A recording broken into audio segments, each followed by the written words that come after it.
Para nang walang downtime. 93 PR guys. So how to bypass the system guys.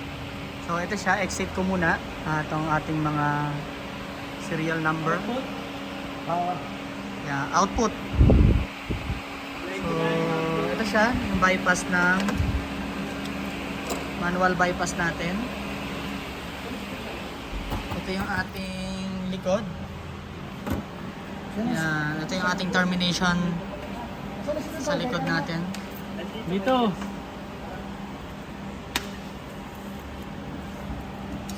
Yan. Wait lang, i-screwin lang. Ba't wala ka?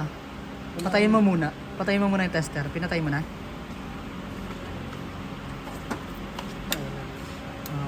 Mabuhayin. Hindi nagtugma yan.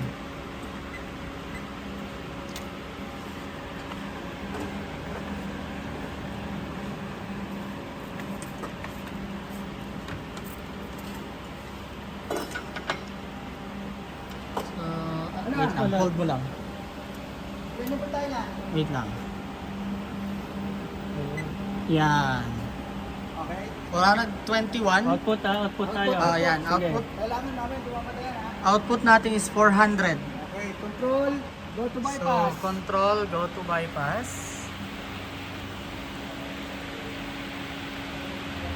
Okay, transfer from online to maintenance bypass. Okay. So, nakita nyo guys, is nawala na yung green niya dito, umilaw na yung kanyang bypass. Then, bypass natin sa panel, sa control.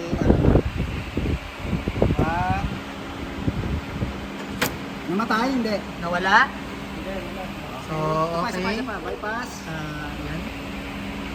Namatay? Hindi. Test bypass. So, ayun to siya guys. Reloaded natin. Yung ating UPS is naka ano pa din. Yan, may output pa rin. 422 na since bypass tayo. Tapos papatay natin yung ating module. Ayan. Hindi mo kailangan mamatay kasi yun. So namatay na guys yung ating module. Ito kasi pa. Papatayin na lang natin yung ating input breaker. Ano mo kung downtime? Input switch natin. Walang downtime. So makita natin guys kung namatay ang load natin. Parang ganun yung ating goal. Output. Yan. Wait lang, tutok mo lang. Papatay ni ano yung breaker.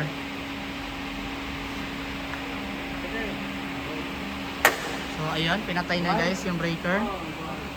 So okay, working ang ating simulation ng go to bypass ng ating UPS. So success. Yan, patay na natin yung module. So ayan. Ano yung Lahat ng module natin is patay na. Nakapatay na lahat ng module natin. So pag ikot nitong ating control switch is isa-isa muna, UPS, test, then bypass. So hindi mo siya pwedeng idiretso.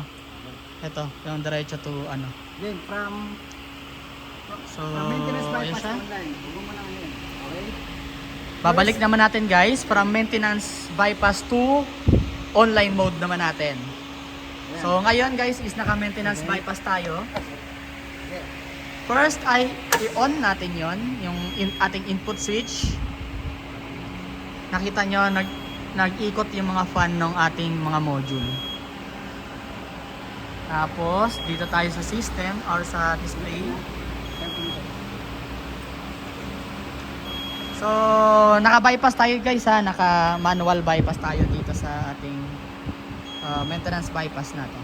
Maintenance bypass switch. So habang hinihintay, ayun siya.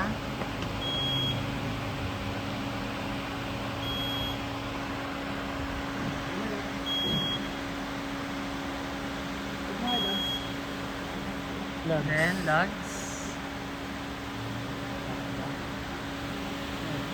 Bypass AC, bypass over okay naman, normal lahat. So chinek lang natin guys yung ating logs, system logs. Normal naman lahat. Nakita nyo, naka-maintenance bypass yung ating mimic display. Lagyan mo sa test.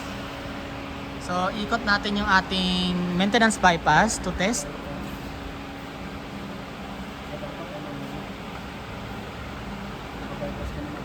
Sige, i-command mo ng bypass.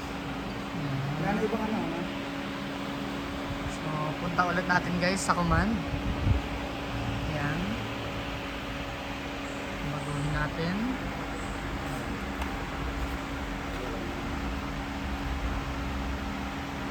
Enter. Continue. Control. Go to bypass. Nasa test ka. Test ka muna. Nasa test ka. So, ayan yung ating maintenance bypass switch. Binalik natin ng test.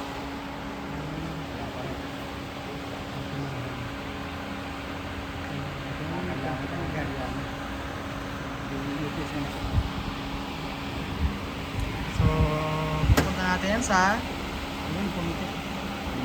Tayo mo lang pala pumitik. Ano yun ano? wala pa din. Escape mo nga. So, ayan. The next. Nakukuman siya ng bypass yun. Wala. Wala. Ayun, Ayan, okay meron na. na. So, waiting lang. Pumitik lang. Sige, bypass natin. Ayan, then next. So, tandaan nyo guys ha, pag magbabalik, nasa test lang muna tayo. Test. Ayan, then next. Ayan, pag nakita nyo naka-bypass na tayo dito sa ating panel or sa display natin, saka natin iikot ito ng UPS mode, yung ating maintenance bypass switch. So, ayan. Pag na ikot na natin yan into UPS, saka natin i-command ito ng online. So, ayan. Online mode. Although wala naman talagang downtime kasi. So, nakita nyo, nagbi-blink na ulit yung ating mga module. Mga UPM. Yan, nagbi-blink yung ating mga ilaw. Yan. So, ibig sabihin, initializing reading sila kung ilang module. So, ayun, may maririnig kayong mga relay. Mag-i-stop na yung pag-blink niya. Ibig sabihin, online na, mag-o-online na ang ating UPS. So, yun, pag nakita nyong green na, online na siya. So, ganun lang guys yung paraan kung paano mag-transfer ng bypass, ay from online to bypass, and from bypass to normal mode ng ating maintenance bypass switch. Ayan siya. Maintenance bypass switch. So, para sa 93 PR na model. Eaton guys. Ayan. So, ayan siya. Matangkad. So, tinetesting namin to guys. Kung na-bypass, kailan mo pa sarili mo pinapasaya? So, ayun lang. Please don't forget to like and subscribe to my YouTube channel, Mr. C guys. Bye! Basta hintayin mo isang gawin.